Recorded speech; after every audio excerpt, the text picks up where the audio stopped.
Hello friends, मैं धीरज शर्मा। आप सभी का स्वागत है टी1 कोचिंग सेंटर में। आज हम स्टार्ट करेंगे, जैसा कि आप देख रहे हो, ब्लोम शब्द। इससे पहले हमने चैप्टर आपके करा चुके हैं, संधि समास। आप पिछली क्लास में जाकर देख सकते हैं। तो आज हम स्टार्ट करेंगे ब्लोम शब्द। देखो, ब्लोम शब्दों को कुछ ऐसे भी होते हैं स्टूडेंट या टीचर जिन्हें रटवाते हैं, तो आज हम काम नहीं करेंगे। हम क्या करेंगे, इस तरीके से याद करेंगे जिन्हें हम रटना ना पड़े और आसानी से हम याद कर सकें। सबसे पहले हम देखेंगे कि ब्लोम शब्द का अर्थ क्या होता है। सबसे पहले हम क्या देखेंगे कि ब्लोम शब्द का अर्थ क्या होता है। किसी भी चीज को पढ़ने से पहले हमें उसके बारे में टोटल ज्ञान होना चाहिए कि हम ब्लोम शब्द पढ़ रहे हैं तो ब्लोम का अर्थ क्या होता है, क्या मतलब है इसका।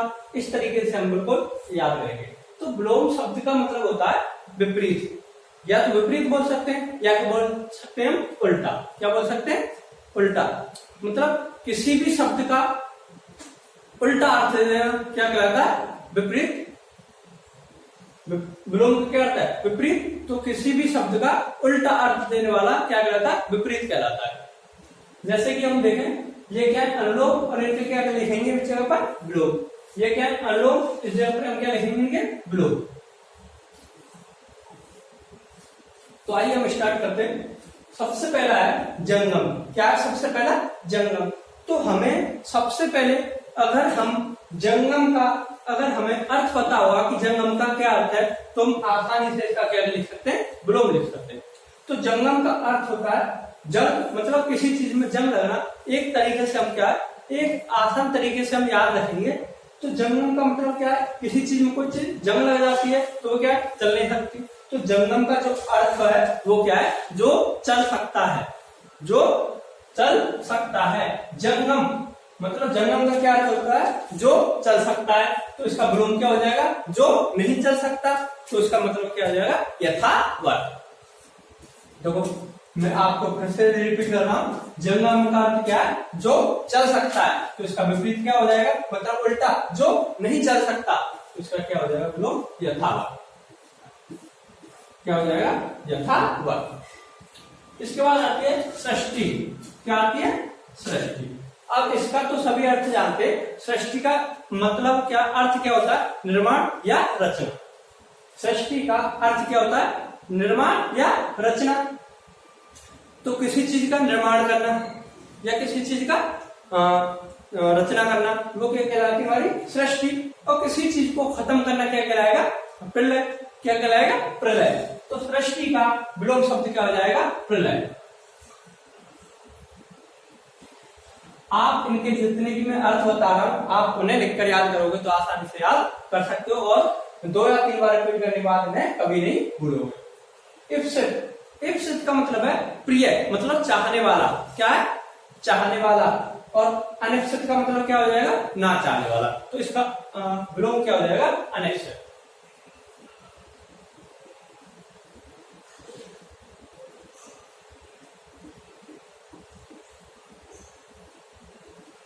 अनिप्सित। अब इसके बाद आता है विराट। क्या है? विराट। और विराट को तो सभी मतलब अर्थ समझते होंगे कि विराट का मतलब क्या है? विराट रूप। हनुमान जी ने क्या किया था? विराट रूप। तो विराट का मतलब क्या है? बहुत बड़ा। क्या मतलब? विशाल। क्या बोल सकते हो आप? एक अत्यंत विशाल। तो इसका जो है विलोम क्या हो जाएगा? विराट का शुद्ध। क्या हो जाएगा? शुद्ध। और शुद्ध माने क्या होता है? छोटा।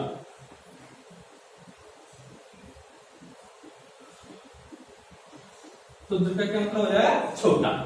अब देखो, इसके बाद आता है गौरव। गौरव का मतलब क्या है? बड़प्पन। क्या मतलब होता है गौरव का? बड़प्पन। तो गौरव का विलोम क्या हो जाएगा? लाघव। क्या हो जाएगा? लाघव। अब देखो क्या आता है? बहिरंग। बहिरंग। बहिरंग का मतलब है बाहर का। मतलब क्या है? बहिरंग का मतलब क्या है? बहि मतलब क्या होता है? बाहर। तो बाहर का। तो अंत अब क्या हो जाएगा? ये क्या है? बहिरंग। तो इसका विलोम क्या हो जाएगा? अंतरंग। क्या हो जाएगा? अंतरंग। बहिरंग मतलब बाहर का, अंत मतलब अंतरंग मतलब अंदर का।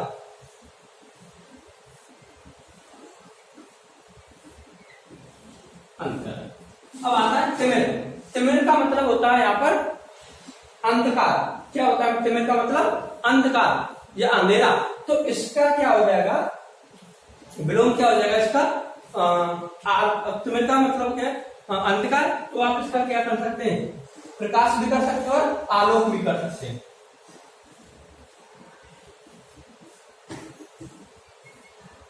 अगर ऑप्शन में आपके आलोक दिया है तो आलोक लेके चलेंगे। अगर आपके ऑप्शन में आलोक और प्रकाश दोनों दिया है तो भी हम आलोक को लेकर चलेंगे।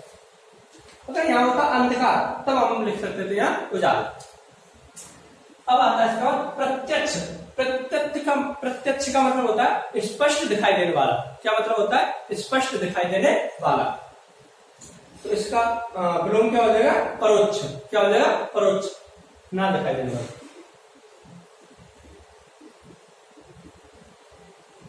परोक्ष। अब आता है शकुन। क्या आता है? शकुन। शकुन का मतलब क्या है? देखो, शुभ घड़ी। एक शकुन है, एक सगुण है। क्या है? एक का मतलब क्या है? सगुण, और एक का मतलब क्या है? शकुन। शकुन का मतलब क्या होता है? शुभ घड़ी। किसी चीज को हम कोई कार्य, नया कार्य हम जब स्टार्ट करते हैं तो सबसे पहले हम क्या देखते हैं? उसका शकुन देखा जाता है। क्या देखा जाता है? शकुन। शकुन का मतलब क्या है? शुभ घड़ी। क्या देखी जाती है? शुभ घड़ी। तो इसका विलोम क्या हो जाएगा? अपशकुन। जब हम कोई शुभ कार्य करने चलते हैं और कोई गलत काम हो जाए हमसे, या फिर कांच टूट जाए, या फिर बिल्ली आगे से रास्ता काट जाए, तो हम उससे क्या बोलते हैं? अपशगुन हो गया। तो शगुन का मतलब यहाँ पर विलोम क्या हो जाएगा? अपशगुन। अपशगुन। अब देखो, अपशगुन का मतलब आप जानते हो कि क्या हो गया यहाँ पर? कोई गलत। शगुन का मतलब शुभ घड़ी और अपशगुन का मतलब गलत।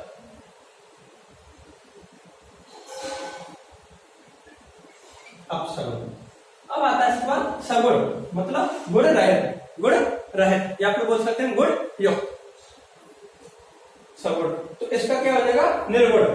क्या हो जाएगा? निर्गुण।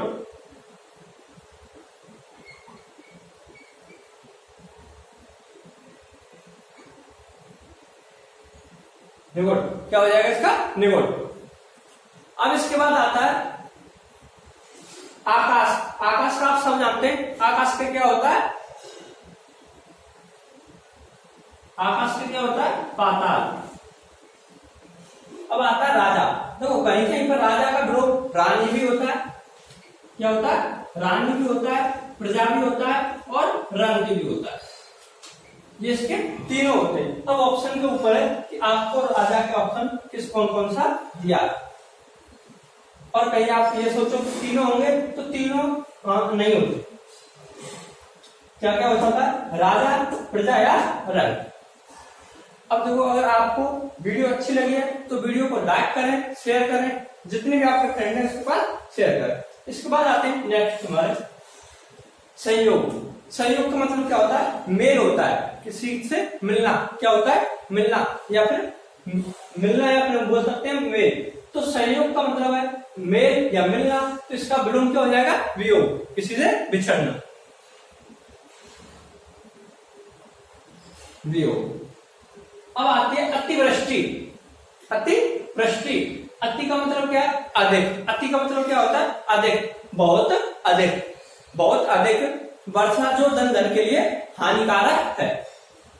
आपने सुना होगा ओलावृष्टि। क्या होता है? ओलावृष्टि। ओला से जो भी हमारा क्या है? हानिकारक होती है, तो हमें हानिकारक होती है, उससे हम क्या बोलते हैं? हमें ओलावृष्टि। अतिवृष्टि। अतिवृष्टि का मतलब है बहुत अधिक वर्षा, या फिर हम वर्षा को ना लेके कोई भी चीज से ले सकते हैं। बहुत अधिक वर्षा जो जल और धन के लिए हानिकारक हो। तो अति का मतलब है बहुत अधिक। तो यहाँ क्या हो जाएगी? अनावृष्टि। अनावृष्टि। अब आती है अंतर्मुखी। क्या आती है? अंतर्मुखी। अंतर्मुखी का मतलब है अंदर की ओर मुख करने वाला। अब देखो, हमने बोला अंतर्मुखी। अंतर्मुखी का मतलब क्या है? अंदर की ओर मुख करने वाला। तो आप इसका अंदर खुद इसका अगर सोचोगे क्या इसका हो सकता है लोग, अगर आपको ये पता है क्या अंतर्मुखी। अंतर्मुखी माने क्या होता है? क्या होता है? क्या होता है? सोचो और आप सोचोगे और अंतर्मुखी। अंतर्मुखी अंदर की ओर मुख करने वाला। तो आप इसका अंदाजा लगा सकते हो। तो क्या हो जाएगा? बहिर्मुखी। क्या हो जाएगा, बहिर्मुखी।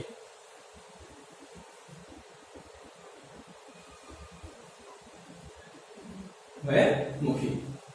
अब आता है इसके बाद उत्कर्ष। क्या आता है इसके बाद, उत्कर्ष।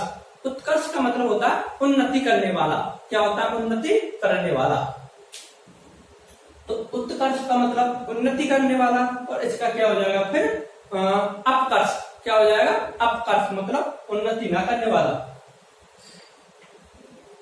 अपकर्ष। अब आता है इसके बाद ग्रस्त।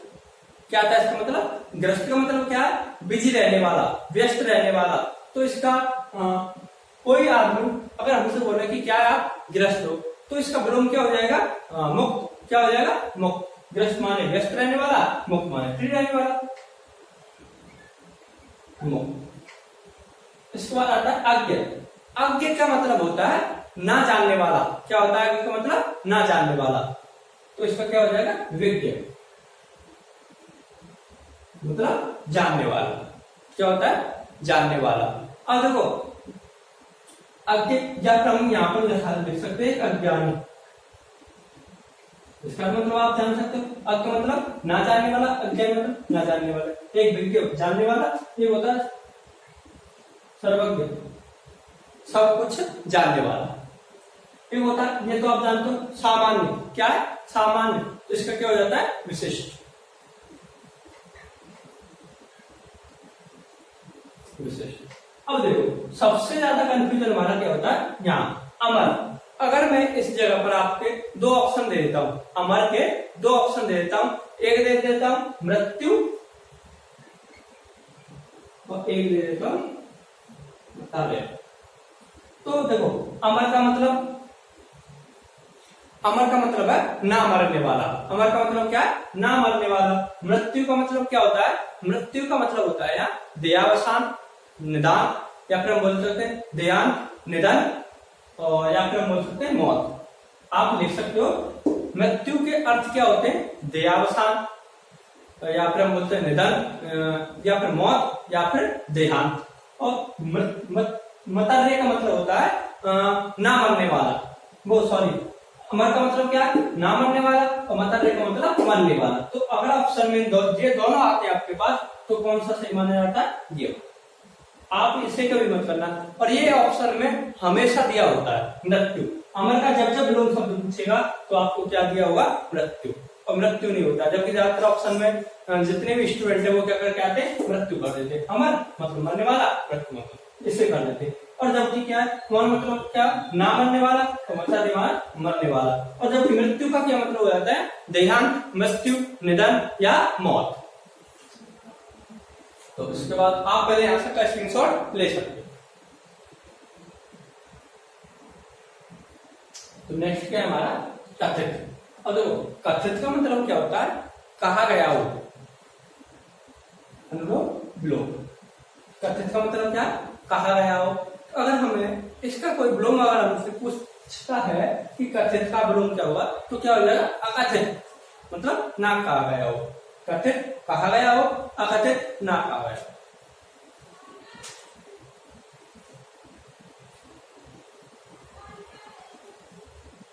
अब आता है अनुरक्त। क्या आता है, अनुरक्त। अनुरक्त का मतलब है लीन होना किसी चीज में या मगन होना, किसी चीज में लीन होना या मगन होना। तो इसका अगर हम विलोम लिखेंगे तो क्या हो जाएगा, विरक्त। क्या हो जाएगा, विरक्त। अब आता है मुखर।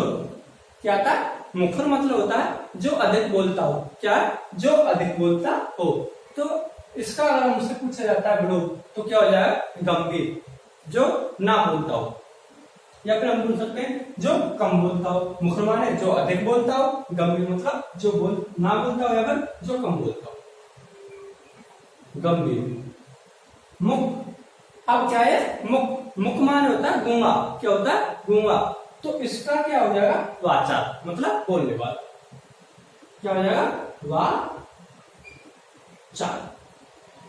देखो ये तो आप सब जानते हैं कि विलोम शब्द इतने हैं कि हम शायद 1 या 2 दिन लगातार पढ़ेंगे तो भी हमारे विलोम शब्द पूरे नहीं हो सकते। मगर जो हमने जितने भी हम विलोम शब्द करा रहे हैं वो सभी अब तक के कंपटीशन एग्जाम में किसी ना किसी एग्जाम में आए हुए विलोम शब्द हैं, ये हम उन्हीं को करा रहे हैं। ठीक, इसके बाद आता है अर्जन। क्या आता है इसके बाद? अर्जन। अर्जन का मतलब होता है एकत्रित करना।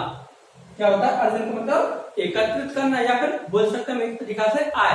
क्या बोल सकते हैं? अब आय। अगर मैं इस जगह पर क्या लिख दूं? आय लिख दूं। क्या लिख दूं? आय। तो अब मेरे हिसाब से आई होप कि सभी बता देंगे कि अर्जन का विलोम। अगर अर्जन लिखते हैं तो बहुतों की समझ में नहीं आएगा कि अर्जन का विलोम क्या होगा। अगर मैं इसी जगह पे लिख दूं आय, तो सभी बता देंगे कि क्या हो जाएगा? व्यय। क्या हो जाएगा? व्यय। व्यय अर्जन मतलब जो एकत्रित करने वाला हो, या फिर आय। व्यय मतलब खर्च करने वाला। प्रच्छन्न। प्रच्छन्न प्रच्छन्न का मतलब होता है किसी चीज से कोई चीज ढकी हुई हो। जैसे कि एक पानी का घड़ा हो, क्या होता है? ढका हुआ होता है। तो हम क्या बोल सकते हैं? प्रच्छन्न मतलब ढका हुआ। क्या है? प्रच्छन्न मतलब ढका हुआ। और ना ढका हुआ प्रतिपत्र।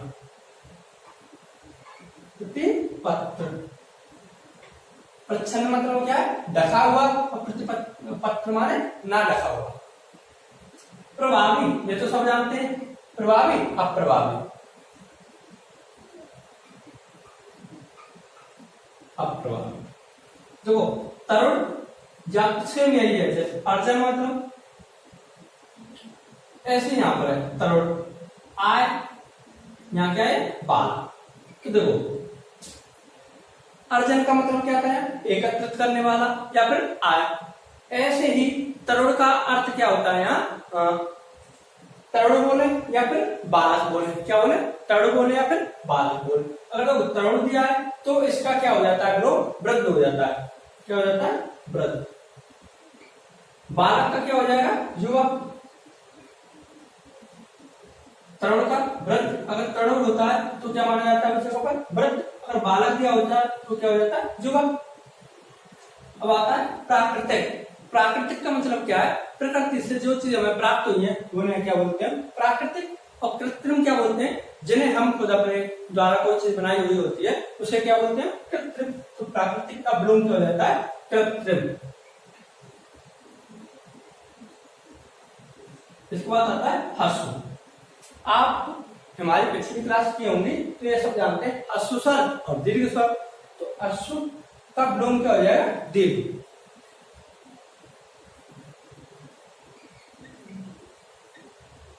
इसके बाद पुरस्कार। इसके बाद क्या है? पुरस्कार। पुरस्कार को देखो हम एक तिरस्कार भी विलोम कर सकते हैं और क्या कर सकते हैं? दंड भी कर सकते हैं। पुरस्कार मतलब किसी को सम्मानित करने वाला, तिरस्कार किसी का अपमान करने वाला, या फिर हम क्या बोल सकते हैं? दंड भी बोल सकते हैं। तो क्या हो जाएगा? तिरस्कार। तिरस्कार। पुरस्कार, तिरस्कार। मौखिक। मौखिक पेपर और क्या होता है? लिखित पेपर। तो मौखिक का इस तरीके से हम बहुत आसान से याद कर सकते हैं। तो क्या हो जाएगा? मौखिक का क्या हो जाएगा? ब्रो लिखित। अब आते हैं शुष्क। शुष्क वायु और आर्द्र वायु। शुष्क माने क्या होता है? सूखा। आर्द्र माने क्या होता है? गीला।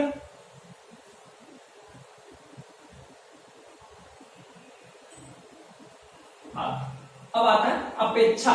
क्या आता है? अपेक्षा। अपेक्षा का क्या होता है विलोम? उपेक्षा। क्या मतलब होता है? देखो यहाँ क्या अपेक्षा, तो अपेक्षा का विलोम क्या हो जाएगा? उपेक्षा। उपेक्षा। अब देखो अपेक्षा और एक होती है उपेक्षा। अपेक्षा का मतलब होता है चाहना। क्या होता है? अपेक्षा। अपेक्षा का मतलब क्या होता है? चाहना। और उपेक्षा का मतलब होता है इग्नोर करना। बस आप यही याद रखोगे। इसका क्या है? इग्नोर और इसका चाहना। अपेक्षा मतलब चाहने वाला और उपेक्षा इग्नोर करने वाला। आव्रत। देखो अब इसी शब्द से लगा लो आव्रत। किसी चीज की पुनरावृत्ति। आव्रत। तो इसका विलोम क्या हो जाएगा? अनाव्रत। क्या हो जाएगा? अनाव्रत।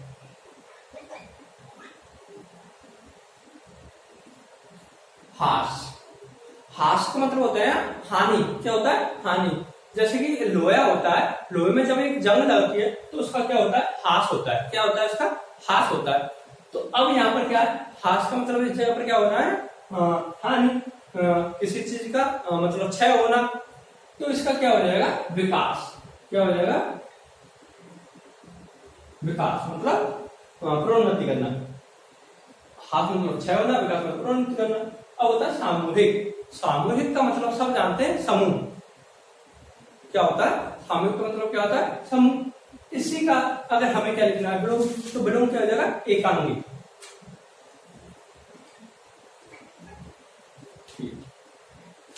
मिथ्या, मिथ्या मतलब क्या होता है, झूठ। क्या होता है मिथ्या मतलब, झूठ। तो अब सब जानते हैं। इसी प्रकार से हम क्या ना, ये शब्द दिए होते हैं, अगर हमें इनका अर्थ पता होता है कि इसका क्या है, तो आसानी से विलोम कभी गलत नहीं करेंगे। मिथ्या का मतलब क्या है, झूठ, तो इसका क्या हो जाएगा विलोम, सत्य। क्या हो जाता है, सत्य। अब आता है अभिज्ञ। क्या आता है, अभिज्ञ। अभिज्ञ का मतलब होता है जानने वाला। क्या होता है, जानने वाला। तो हम क्या कर देंगे, अभिज्ञ। अगर हम इसका कर दें अनभिज्ञ मतलब ना जानने वाला। अभिज्ञ मतलब जानने वाला और अनभिज्ञ माने ना जानने वाला।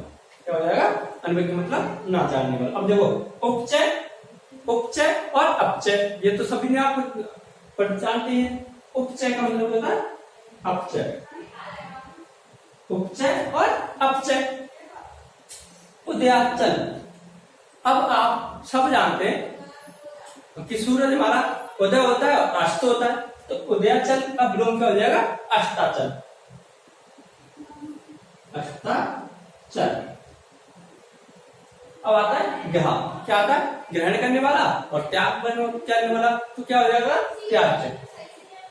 क्या हो जाएगा, त्याज। अब आती है जागृत। क्या आती है, जागृत। तो जागृत का मतलब क्या होता है, इसी का विलोम क्या हो जाता है, सुषुप्त। क्या हो जाता है, सुषुप्त, सुषुप्त।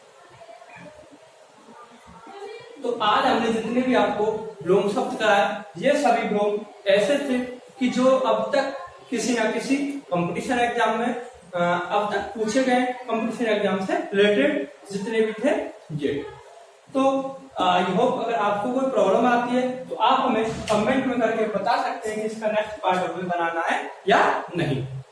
तो जितना हो सके आप हमें जल्दी से कमेंट करके बताएं कि हमें इसका नेक्स्ट पार्ट बनाना चाहिए या नहीं। हम अगर वही प्रश्न लेते हैं जो अब तक किसी ना किसी कंपटीशन एग्जाम में आ चुके होते हैं। तो आई होप अगर वीडियो आपको अच्छी लगी है तो वीडियो को लाइक करें, शेयर करें एंड सब्सक्राइब करना ना भूलें।